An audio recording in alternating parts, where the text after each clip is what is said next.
The NBA is a professional basketball league who is not afraid to protect its best interests by banning individuals who could harm those interests. Throughout the years, a total of 94 players, coaches, and executives have been banned from the NBA due to gambling, drugs, or racist remarks. Today, we are diving into those 94 individuals and the actions which got them banned from the league. Were the actions taken by the NBA justified? Let's break it down. Before we get started, let's delve into some terminology associated with this topic.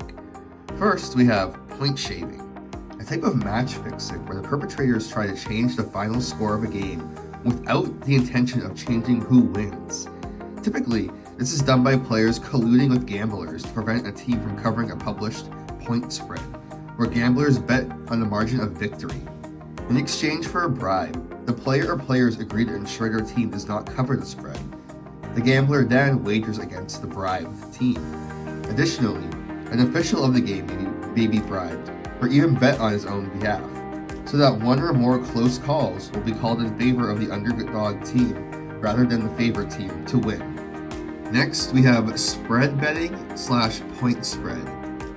This includes any various types of wagering on the outcome of a sporting event where the payoff is based on the accuracy of the wager, rather than the simple win or lose outcome, such as fixed odds betting or parimutuel betting.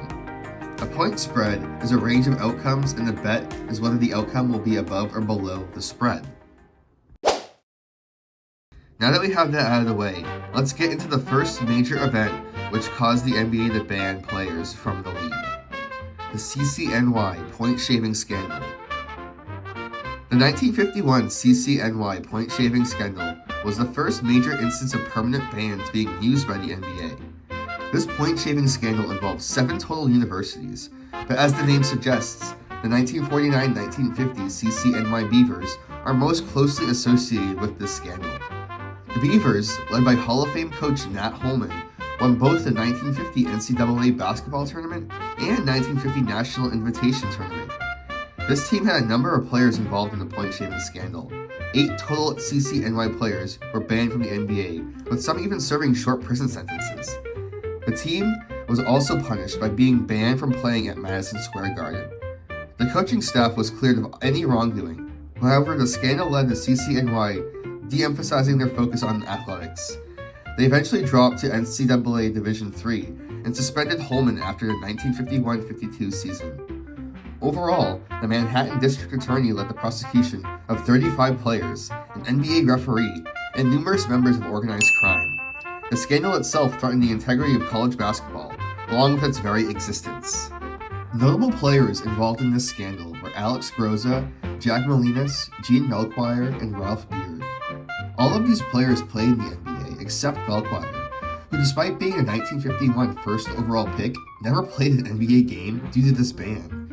Groza, Molinas, and Beard, on the other hand, were all NBA All-Stars and well on their way to being pioneers for the game of basketball. That did not happen. They all served suspended prison sentences, indefinite probation, permanently banned from the NBA, and banned from professional sports for 3 years.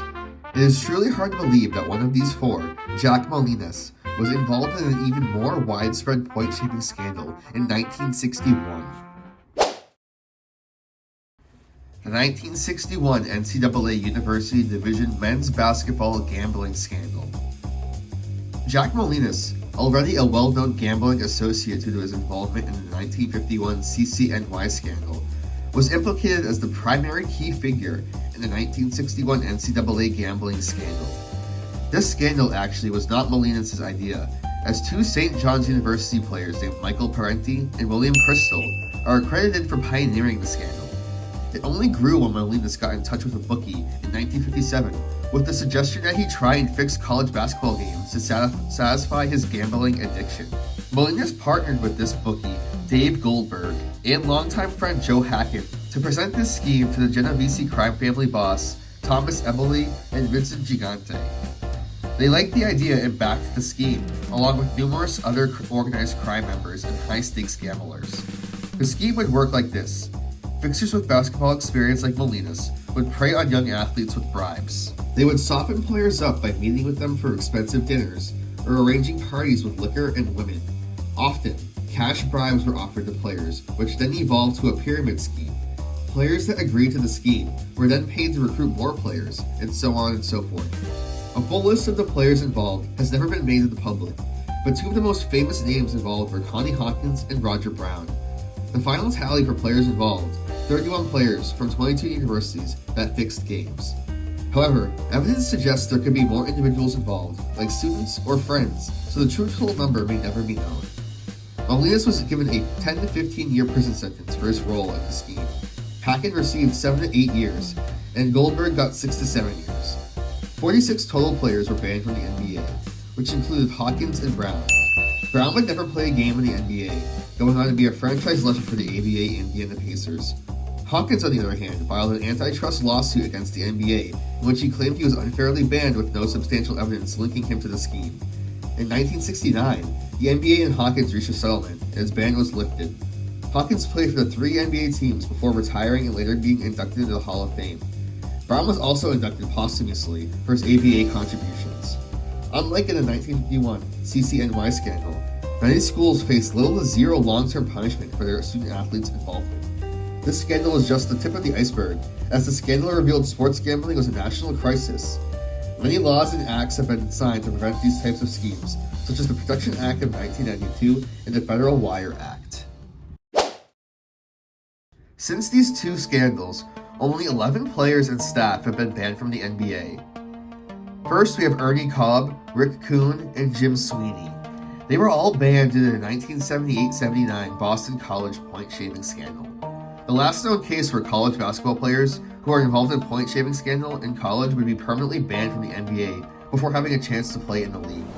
Kuhn was sentenced to 10 years in prison for his role in the scandal, and this happened in 1980 and 81. Next, we have John Drew, who was banned in 1985-86. He was banned for repeatedly violating the NBA's substance abuse policies.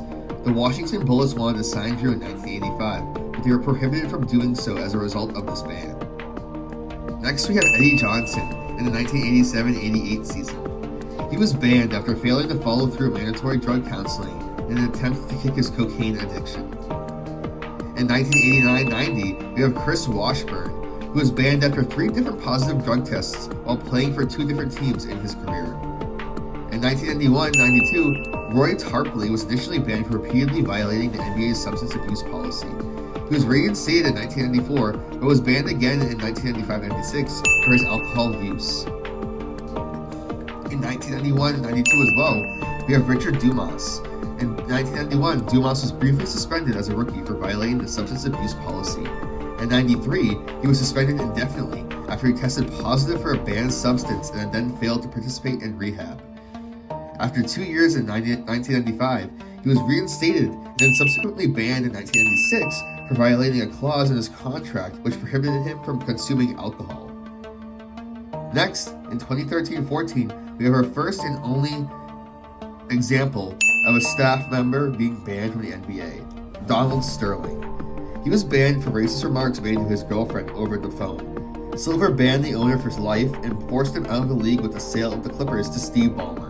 Next, we have O.J. Mayo, who was banned from the NBA for violating the league's substance abuse policy in 2016-17. He was eligible to return and apply for reinstatement in 2018, but he has not returned to the NBA as of 2025.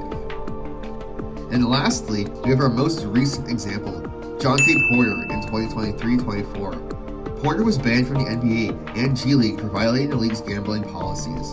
The NBA would implement the Jonte Porter rule, forbidding sportsbooks to include player props for players that are on 2-way contracts or 10-day contracts.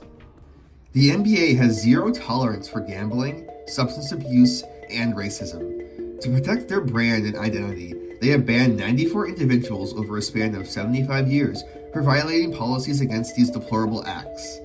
In my personal opinion, as a business, the NBA was justified in their harsh yet fair actions. What do you think? Comment below if you disagree and let me know if there's any players the NBA should unban. Please leave a like and subscribe, and without further ado, I'm going to peace out here and say bye. See you later.